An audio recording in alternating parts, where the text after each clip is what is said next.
أعوذ بالله من الشيطان الرجيم. بسم الله الرحمن الرحيم.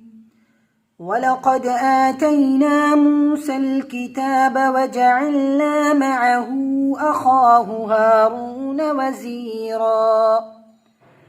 فقلنا اذهبا إلى القوم الذين كذبوا بآياتنا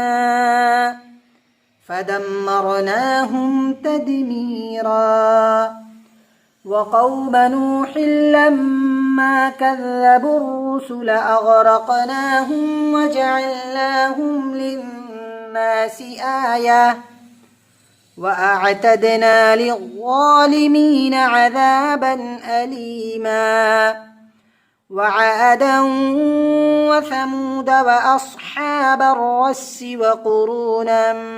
بين ذلك كثيرا وكلا ضربنا له الأمثال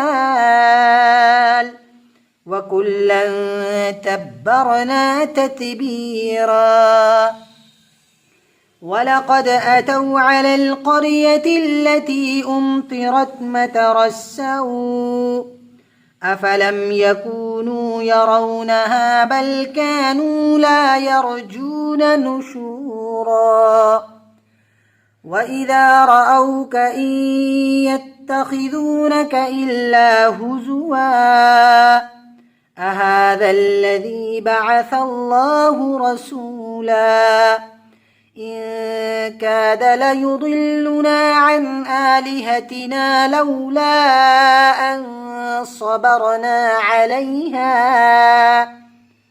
وسوف يعلمون حين يرون العذاب من أضل سبيلا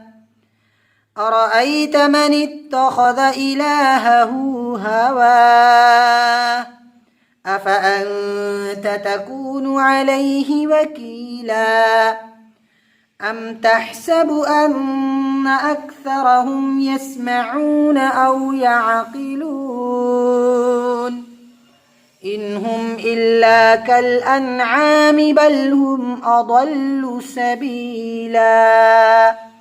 صدق الله العظيم.